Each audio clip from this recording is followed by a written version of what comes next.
November on meeste tervisekuu. Õige pea saabub stuudiosse 90-aastane Leo Luht otse Võhmast. Enne seda aga vaatame, kuidas tema oma tervise eest hoolitseb. Okei, siis näed lahti. I want to ride my bicycle, bicycle, bicycle. I want to ride my bicycle. I want to ride my bike.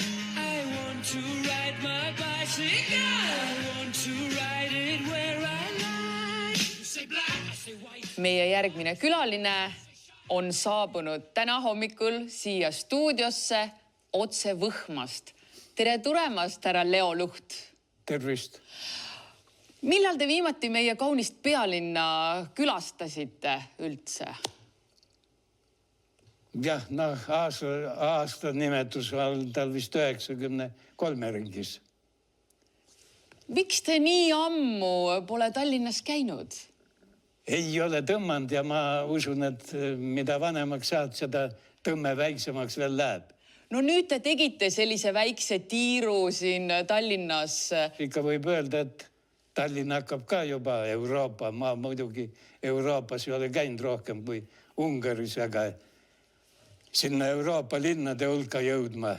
Mis see kõige rohkem muutunud siin Tallinnas on, võrreldes sellega, mis teil nagu selline mälus Tallinn oli? No ma arvan ikka siin need uued, ma ei tea, kuidas neid nimetaks, pilvelõhkujad nad ei ole, aga nad on ikka niisugused vahepealsed või. Need on siin, terve punt on siin kesklinnas. Need on niisugused uuemad asjad, aga ülejäänud, no mõnes kohas jah, on uud ka, aga on ka palju vana asja, mille peale vaatad ja kohe tuleb meelde, et siin sai kunagi oldud. Näiteks Tallinna kaubamaja. Aga plaanite te täna veel kaubamajja minna ja vaadata? Ei, mitte seda küll ei toimu. Miks? Sellepärast, kui ma siit pääsen, kohe tahaks jälle Võhma tagasi minna. Miks te Tallinnas kauem ei taha aega veeta?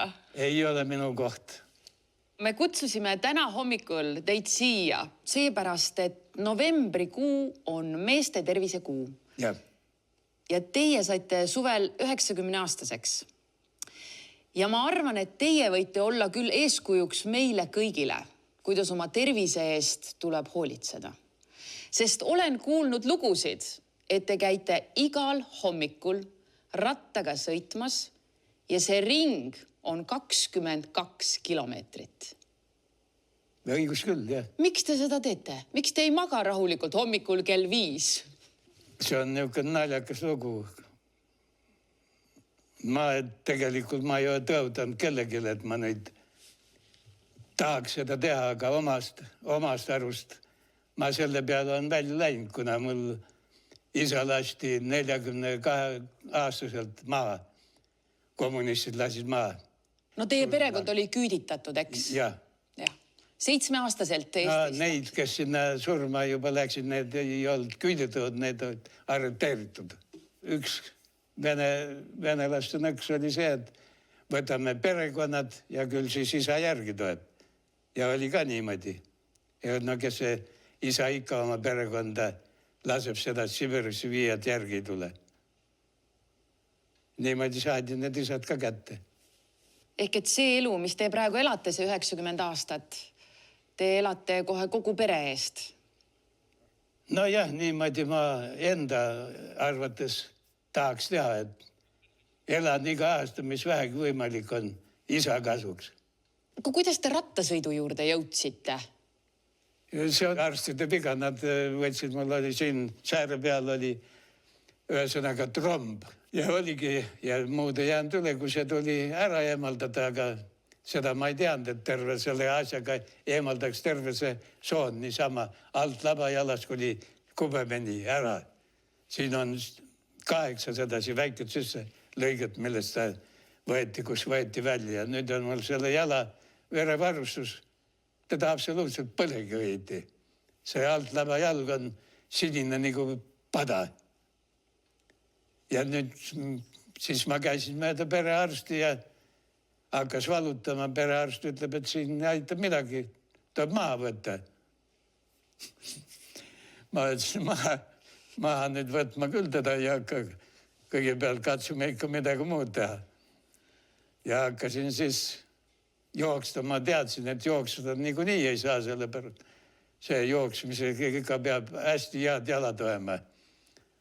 Aga proovisin siis jalgrattaga hakata ja iga kord, kui rohkem sõitsin kui 3-4 kilomeetrit hakkas, oli mul omal enesetunne peale selle varem. Ei olnud justkui nii valusam ja siis ma hakkasin katsetama. Esimene aasta, no ma tegin väevõitu ja ikka. Mitte iga päev ka, aga tundsin, et aitab ja niimoodi siis tulid. No nüüd tänav aasta vist sai juba 5. aasta ja siis ma järjest suurendasin seda maad 10 kilomeetrist. Eelmine aasta veel sõitsin 10 kilomeetrit päevasega. Vaatasin, et suvel on ikka täitsa tore pikemad ja nii hea võimaldus pakatakse kätte. Ehitati just nagu minu jaoks kohe kõrval tee. Kiirteeks nimetakse. Ongi peale minu on meie majas veel üks teine mees ka, 75 aastat on vana. Tal on ka jalgadega probleem. Ainult väga harva kokku satume. Mina käin hommiku vara. Mina on 5 juba 6 on kindla peal tagasi. Tema käib peal lõunat. Te tunni ajaga sõidate 22 kilomeetrit ära? Põhiliselt jah. Sellise tempoga kihutate, see on ohtlik. Tempo on nii väike, 20 keskmiselt tuleb. See on normaalne. Sellepärast ma arvestan, kui võidusõitja keskmine tunnikiirus on 60. Et see 20 absoluutselt. See on nii laaja värk, et seda ei tasu mitte mõelda ka. Aga ma olen ikka vahest 25 ka tulnud, aga siis pead hakkama pingutama vähe. Kas rattal on väike elektrimootor ikkagi ka abiks? Ei ole, aga ja ratas on küll. See on mingisugune Jaapani firma oma anda. Aga on ikkagi käigud ka seal ja... 24 käiku on.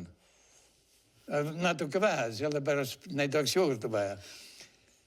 Võidusõidurattal on ikka minu teada, nad ütlevad kuskil üle 36 käigu. Ma ütlen, no mul nii palju peaks vaja, aga 30 võib-olla aitaks küll.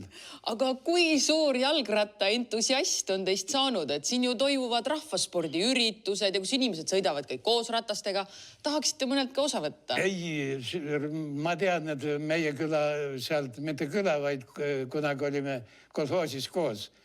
Nimekaima ta on ka Leo, aga Ärm Leo. Tema võtab nendest osa, ta on minust ikka 20 aastat noorem ka.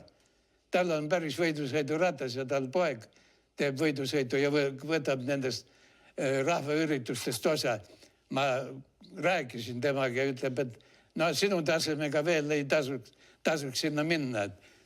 Ma ütlesin, no mis minuga juhtub, ütleb, et no mis juhtub midagi, jääd maha, nad lähevad sul, kaovad silmi eest ära. Aga missugused need hommikud seal Võhma ja Kõo vahel on, kui te sõidate? Väga ilusad. Sellepärast ma olen seal, no see tee läheb seal samast läbi, kus see minu kolhoos oli, kus ma töötasin viimased 30 aastat. Vaadata, mis seal põllul on tehtud. Ja... Traktoristi olid tegelust. Aga väljas ikkagi ilmad peale sellist oktoobrit lähevad ikkagi nii külmaks, et siis ei taha õues enam sõita rattaga ega jalutada ka. Ma olen põhiliselt ikka 1. novembril ära lõpetanud. No sedasi, kui väiksema sõidu teed just, kui enam muud moodi see olla, vahest tuleb niisugune kihk peale. Jalgratas seisab seal all, koridori eesruumis ka vaatad üle ukse, et kurat, mis ta siin seisab, läheks prooviks, aga põhiliselt ja pikki reisi ma ei tee. Aga praegust pean leppima toaga. Täna hommiku tegin ka näiteks, palju see oli, 16 kilti sõitsin. Ma seda kolmveerand tundi sõkud ja enesetunne läheb kogu aeg paremaks. Niisugune tunne tekib, nagu tahaks lennukile minna. Aga mis annab veel, Leo, hea enesetunde, lisaks rattaga sõitmisele?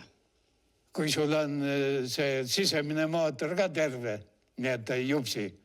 Aga ma tean seda, et te teete ka käsitööd. No jah, need on, kui ma hakkasin mõtlema, et no mis sa siin, mulle ei meeldi toas kükitada. Ma käin ikka kuskil, suvel on lihtne, võtad kätte, lihtsalt lähed sellepärast metsad, lähed, kuulad linnulaulu või vaatad looma või. Ma olen kunagi jahimees ka olnud ja kalamees ka ja nii, et ma tikun ikka rohkem looduses elama, ega ma suvel väga harva, kui ma suvel enne 10 tuppa lähen. Nüüd mul tuli uus hobi, ma Just! käin parem metsas ja talvel materjali kogumine on just talvel. See on ju puhas kadakas, eks ju? Ei, no kõik ei ole, aga see suur... See on küll kadakas, jah? See on küll kadakas ja kui selle kadaka kulbi paned supi sisse, supipotti või tõstad supi, siis on terve köök kadaka lõhna täis. Te õppisite selle oskuse ära eelmisel aastal. Ma polegi õppinud, ma ei loe ennast üldse õppinud. Ma olen vahest ise ka hädas, ise leiutad midagi. Aga kas väikest lisasissetulekut annab see kõik ka? Ei, sellega ma ei ole arvestanud üldse. Ja ma ei ole seda teinud ka. Aga kuidas teie hakkama saate? No saab ikka, miks ei saa. Sa pead lihtsalt... Ma olen Siberis, olen palju hullemas olukorras olnud.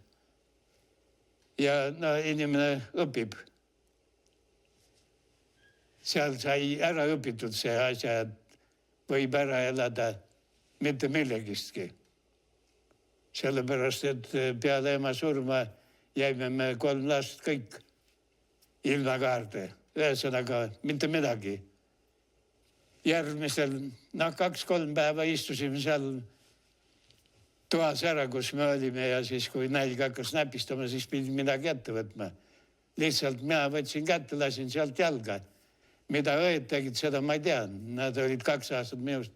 Oli vanem ja vanem õde oli, tähendab 6 aastat vanem. Ja mina panin sealt teise külasse ja ühesõnaga vaatasin, kui midagi tahad oma ellu jääda, siis pidid kerjama.